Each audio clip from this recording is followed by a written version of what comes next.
영광만 드러내시기를 원하올 때 예수님 이름으로 기도드립니다. 아멘. Fellowship together, fellowship together. 성도의 교제는 함께 밥 먹고 시간을 보내며 노는 친교가 아니라 삶의 나눔이며 예수님 안에서 하나됨입니다. 사도행전 20장에 바울이 3차 전도여행을 마치고 로마로 호송되려 예루살렘으로 올라가던 길에 밀레도라는 곳에 머물게 됩니다. 바울은 그곳에서 자신이 개척하고 사역한 에베소 교회의 장로들을 초청했는데 이 장로들이 먼 길을 마다 않고 달려와서 바울과 함께 시간을 보냈습니다. 에베소와 밀레도, 이 두 곳은 약 30마일 정도 떨어진 곳입니다. 요즘에야 30마일 그러면은 금방 간다라고 생각하지만 2000년 전 그때는 쉽게 오갈 수 있는 거리가 아닙니다. 사람이 빨리 걸으면 1시간에 3마일 정도 걷는다 그래요. 그렇다면은 뛰듯이 걸으면은 10시간이나 가야지만 갈 수 있는 거리가 에베소에서 밀레도였습니다. 그 먼 거리였지만 함께 하는 기쁨에 장로들이 한 걸음에 뛰어왔습니다. 그리고는 에베소 교회를 향한 바울의 마지막 설교를 듣고 헤어지는 것이 서운해서 모든 사람들이 크게 울었다. 크게 울면서 서로를 환송했다라고 기록을 하고 있습니다. 장로와 목사가 하나 되는 교회. 그것만 해도 감사한 일이죠. 그죠? 장로와 목사가 하나 되는 교회. 여러분, 이거 참 감사한 일이 아닐 수가 없습니다. 근데 그것만이 아닙니다. 성도와 성도가 예수님 안에서 사랑하고 아름답게 교제했던 교회가 바로 에베소 교회였습니다. 그래서 바울은 그 에베소 장로들에게 어떻게 해서든지 교회의 하나됨을 지키라고 명령을 하고 그들과 헤어졌던 겁니다. 그런데 여러분, 바울의 이러한 당부에도 불구하고 에베소 교회는 얼마 되지 않아서 그 사랑이 식어져 버렸어요. 요한계시록 2장에 보면은 주님이 에베소 교회를 책망하시는데 뭐라고 책망하십니까? 처음 사랑을 버렸다라고 책망하시잖아요. 하나님을 향한 사랑만이 아닙니다. 성도들 간의 사랑도 식어져 버린 겁니다. 사랑이 식어지니까 그동안 보이지 않던 허물들이 보이기 시작했어요. 사랑의 울타리가 무너지니까 바울이 그렇게도 염려했던 대로 어그러진 말을 하는 무리들이 교회를 어렵게 하기 시작합니다.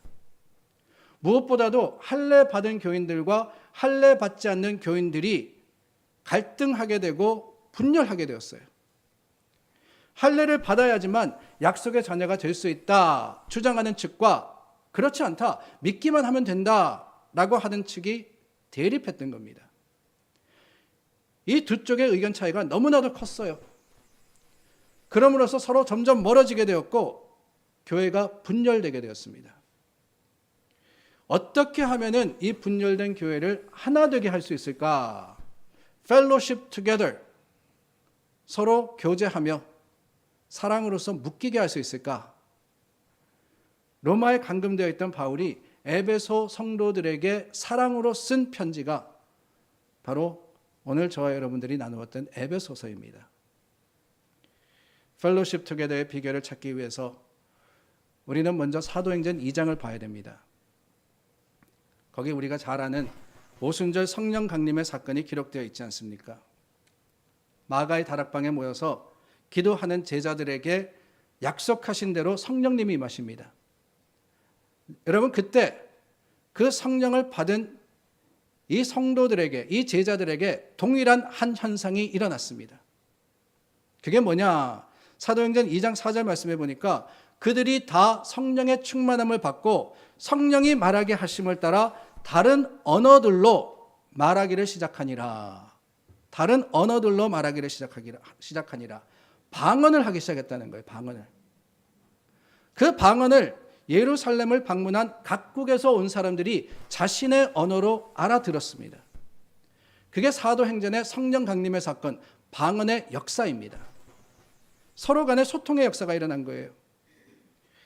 서로 간의 대화가 되지 않았는데 언어가 달랐습니다. 바벨탑 사건 이후로 언어가 다르고 인종도 다르고 풍습도 다르고 삶의 모습도 달랐는데 성령님이 임하셨을 때 그들 사이에 막혀있던 담이 허물어지고 방언이라는 언어를 통해서 소통이 되고 교제가, 펠로십이 이루어졌던 겁니다. 여러분, 여기에 성령 충만에 대한 매우 중요한 교훈이 있습니다. 성령 충만이 뭐냐? 교회에서 우리가 많이 그런 이야기를 하죠. 성령 충만합니다. 그런데 우리 그리스도인들이 가지고 있는 오해가 있어요. 성령 충만이라고 할 때 일반적으로 갖고 있는 어떤 인식이 있는데 그게 뭐냐? 일단은 뜨거워야 되고 요란해야 되고 시끄러워야 됩니다. 그래야지만 뭔가 성령이 임한 것 같아요. 사도행전 2장에 보면 성령님이 임하실 때 급하고 강한 바람 소리가 나고 불의 혀가 갈라지는 것과 같이 임재했다 그랬거든요. 그래서 성령 임재, 성령 충만뿐만 아니라 방언의 역사도 뭔가 시끄럽게 소리 질러야 된다라고 생각을 하는데 여러분, 그렇지 않습니다. 방언은 그저 다른 언어입니다. 뜨겁고 요란하고 시끄러운 것은 성령의 모습이지 성령 충만한 성도의 모습은 아니었습니다. 성령 충만한 자들의 모습은 무엇보다도 새로운 관계가 형성되었다. 바로 이거라는 거예요. 이전에 막혔던 관계, 소통할 수 없었던 그 관계가 이제는 할 수 있는, 이제는 함께 할 수 있는 바로 펠로십으로 드러난 게 성령의 역사의 모습이었습니다. 문을 안으로 걸어 잠그고 두려움에 떨던 제자들, 그 제자들이 성령 충만을 받으니까 어떻게 됩니까? 밖으로 뛰쳐나가잖아요.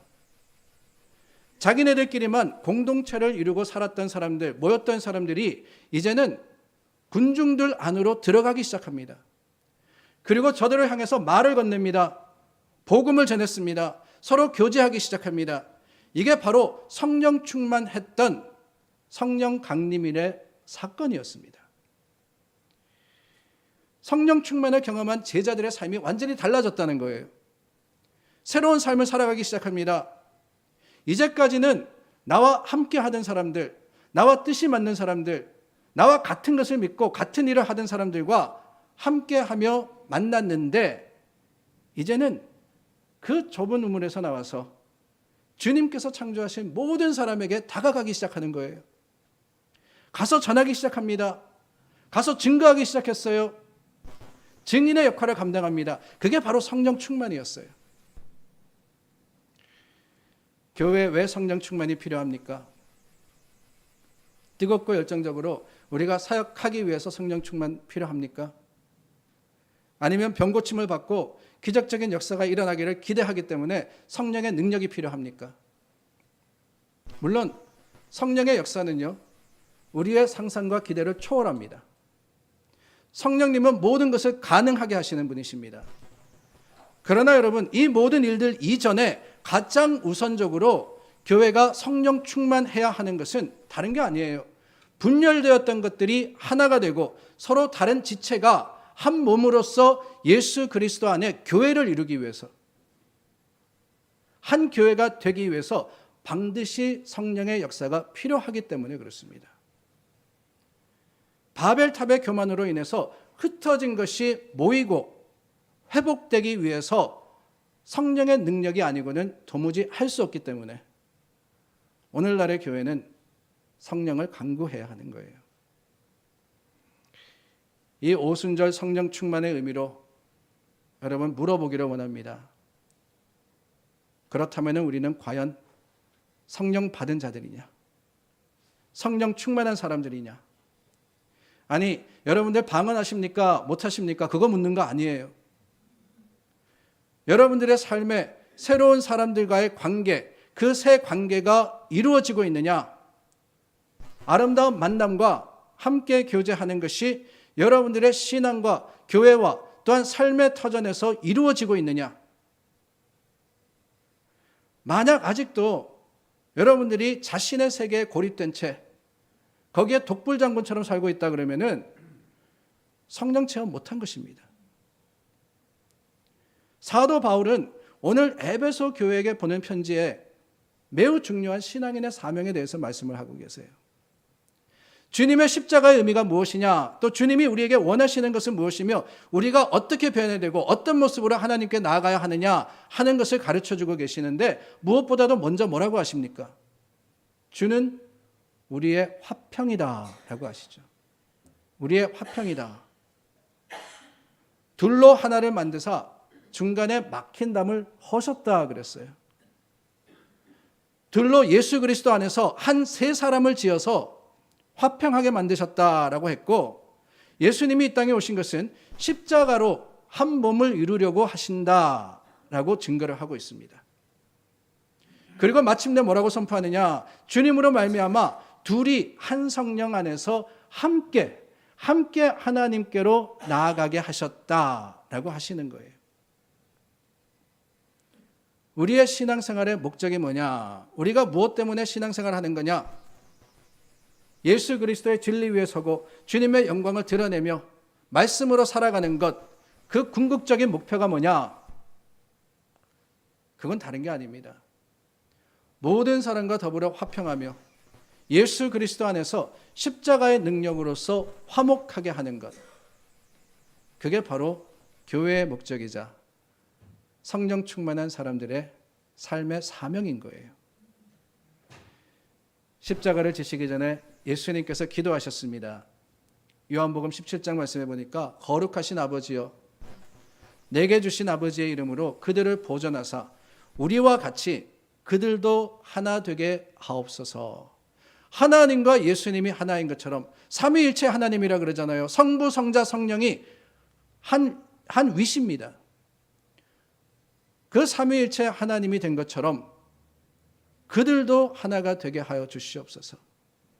제자들과 세상 많은 사람들, 예수님을 따르는 사람들, 아니 따르지 않던 사람들도 예수님의 사역과 그 십자가 안에서 하나 되기를 주님은 그렇게도 바라셨던 거예요. 주님 주위에는 매국노 소리를 듣던 세리도 있었고 독립운동을 하던 열심당원도 있었습니다. 예수님을 따르는 사람 중에는 창녀도 있었고 유대 랍비도 있었습니다. 로마 장교도 있었고 유대인 국회의원도 있었습니다. 이 사람들은 평시에는 한 곳에 모일 수 없는 사람들이에요. 서로 원수같이 지내던 사람들입니다. 로마의 앞잡이였던 세리와 로마로부터 독립하기 위해서 싸우는 열심당원이 어떻게 같이 할 수 있겠어요? 그러나 여러분, 여기에 놀란 하나님의 은혜가 있습니다. 예수 그리스도 안에서 저들이 형제가 되었고 자매가 된 거예요.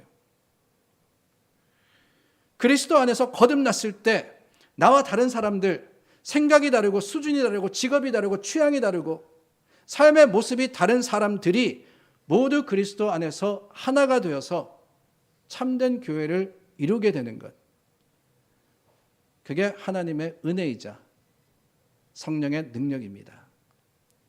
성령이 역사하시는 것은 바로 그것을 위함이라는 거예요. 서로 다른 사람들이 어울려서 한 몸을 이루는 교회가 되는 것. 사랑하는 여러분, 어떻습니까? 예수 그리스도를 믿어오시는 동안 여러분들의 인생에 이런 변화가 일어났습니까? 이전에는 내 마음과 생각에 맞는 사람들과 그 사람들을 선택해서 우리가 살아왔는데, 어느 순간 이해할 수 없는 사람들을 이해하게 되었고, 내 생각과 다른 사람들의 입장에서 생각하게 되었고, 그들과 더불어서 살아가는 그런 시점이 여러분들의 신앙의 삶에 있으셨습니까? 그랬다 하면은 여러분들은 성령 체험하신 겁니다. 그러나 열심히 기도하고 있음에도 불구하고, 열심히 신앙생활 함에도 불구하고 내 마음과 생각이 용납하지 않아서 싫어하는 사람을 내가 여전히 싫어하고 있다면, 내 마음을 열지 못하고 웅크려져 가고만 있다면은 어쩌면은 우리는 성령의 역사 가운데 그 성령의 놀라운 은혜를 체험하지 못하고 있는 것은 아닌가 염려가 됩니다. 사랑하는 여러분, 하나님은 모든 사람이 예수 그리스도 안에서 함께 살아가도록 하나님의 영을 우리에게 주셨고, 우리가 한 교회가 되기를 원하십니다. 그 사랑을 받은 우리가 평생토록 내가 사랑할 수 있는 사람, 내가 좋아하는 사람, 나와 마음이 맞는 사람, 이렇게 울타리를 쳐놓고 그 안에 있는 사람들과 함께하고 그 밖에 있는 사람들은 모른 척한다라고 하면은 과연 우리가 이 세상에 화평을 심는 주님의 제자들이 될 수 있을까요? 성령님은 그렇지 않습니다. 성령님에게는 결코 끼리끼리가 없습니다. 그랬기 때문에 성령 받은 성도들이 그 좁은 다락방에 숨어 있는 게 아니라 거리로 뛰쳐나온 거예요. 거기에는 나를 이해하지 못하는 사람이 있습니다. 거기에는 나를 잡아다가 죽이려고 하는 사람들이 있었어요. 그러나 그럼에도 불구하고 밖으로 나와서 예수 그리스도를 증거했던 것은 성령은 하나 되게 하시는 영이기 때문입니다. 하나님의 관심사는 그래요. 그리스도 안에서 모두가 하나 되는 거예요. 모두가 하나 되는 겁니다. 주님의 주시는 화평은 유대인과 이방인들을 하나 되게 만들지 않았습니까? 유대인과 이방인, 서로 접근할 수 없는 두 무리가 그리스도 안에서 하나로 결합되었다 그랬어요. 예수 그리스도 안에서 유대인과 이방인들이 하나가 되어서 새로운 몸을 이루었다. 새 사람이 되었다 그랬죠. 그 사람이 누굽니까? 오늘 15절 말씀해 보니까 그 새 사람이 바로 그리스도인이다 라고 말씀을 하고 있어요. 그리스도인이다. 더 이상 유대인도 더 이상 이방인도 없습니다. 오직 예수 안에 그리스도인이 된 것이 바로 주님을 알고 주님을 따르던 사람들이었던 거예요. 유대인과 이방인들 사이에 차별이 얼마나 심했습니까? 인종차별은 분열로 이어졌고 그들 가운데 담이 쌓였잖아요.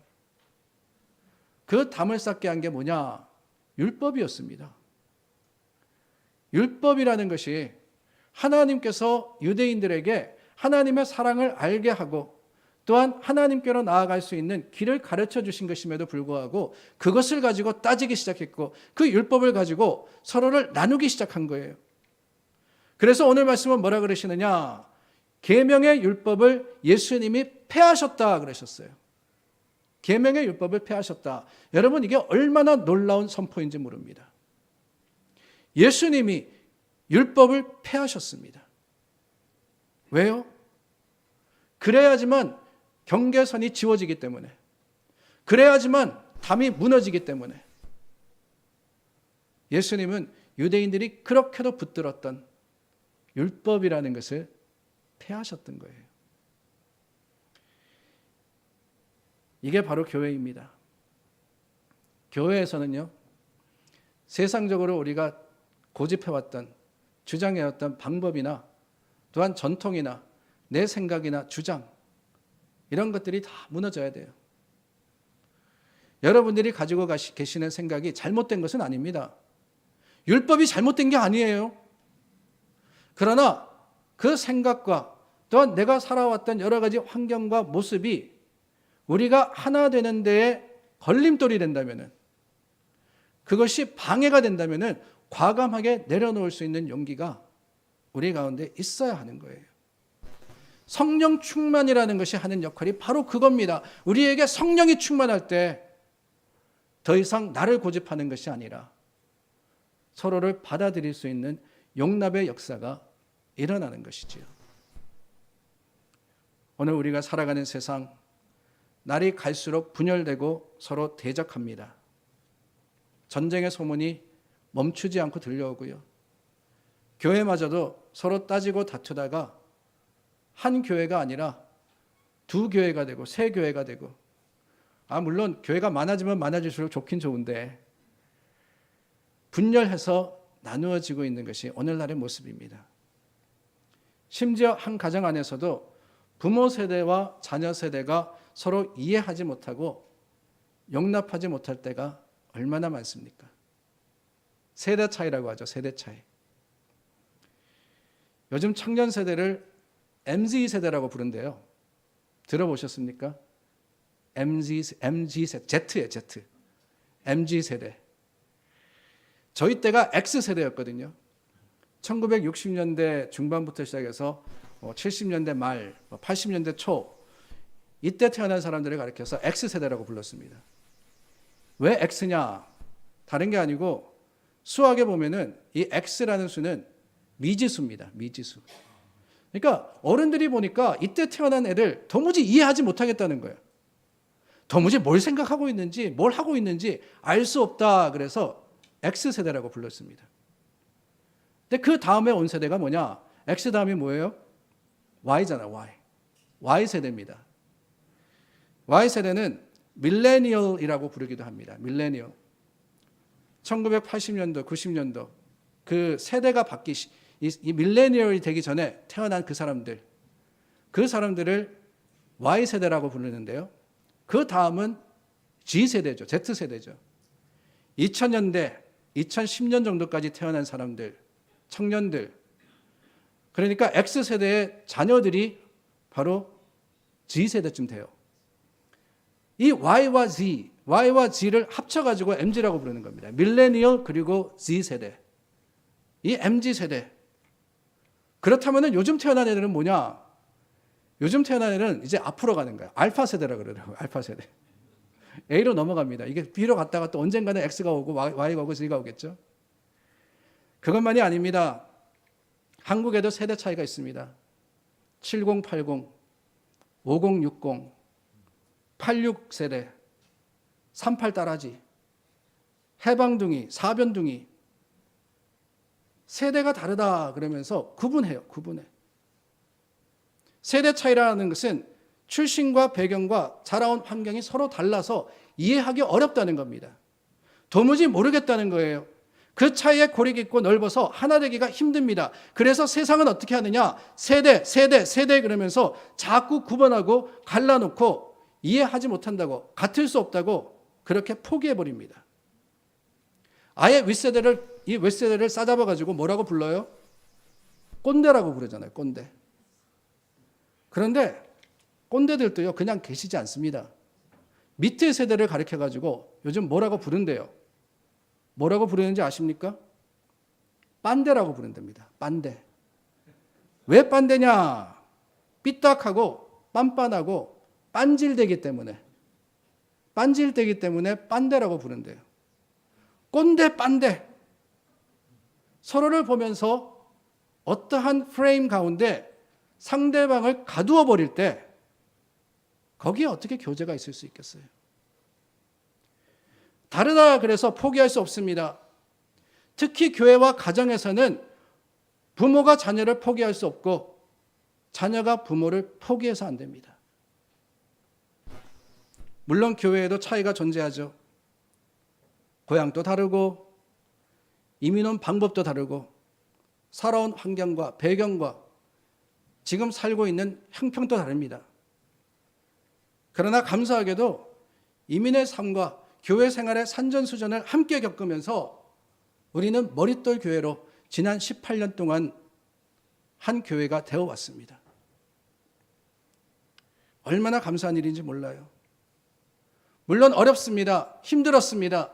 그러나 그 가운데 지금도 우리가 한 교회로 존재할 수 있다는 것은 성령의 역사가 아닐 수가 없습니다.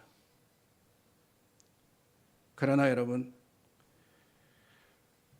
그럼에도 불구하고 아직 우리에게는 넘어야 할 한 가지 벽, 극복해야 하는 한 가지 차이가 남아있는데 그게 뭐냐? 그게 바로 세대 차이예요. 이민 1세대와 2세대 그리고 3세대. 그들과 문화만이 아니죠. 심지어 언어도 다릅니다. 어떻게 생각하면은 참 암담한 생각이 들어요. 우리가 그저 문화와 환경이 다른데도 이렇게 한 교회가 되는 게 힘든데 언어마저도 다른 우리 자녀들과 어떻게 하나가 될 수 있을까? 어떻게 하면 이 많은 차이를 뛰어넘어서 한 교회가 될 수 있을까? 가능은 한 건가? 그런데 여러분 기억하시죠? 성령님이 임하셨을 때 일어난 역사가 뭐라고요? 언어가 하나가 되는 거예요. 나뉘었던 언어, 흩어졌던 자들이 하나가 되어서 서로 소통할 수 있게 된 것이 성령의 역사였습니다. 언어와 민족의 차이를 예수님이, 성령님이 화목하게 하시고 교제하게 하셔서 하나 되게 하시지 않았습니까? 우리 교회 앞에 놓인 많은 숙제들이 있습니다. 세대가 하나 되는 교회, 그 세대가 이제는 다음 세대로 넘어가는 교회라고 하지만 앞으로 어떤 일을 해야 하는지 그 방법이 보이지 않을 때가 있어요. 물론 많은 양보를 해야 되고 많은 희생을 해야 되고 많이 인내해야 되고 봐줘야 하고 세워줘야 하겠죠. 그러나 여러분, 그 이전에, 그 모든 일들 이전에 기억하십시오. 성령 충만해야 가능합니다.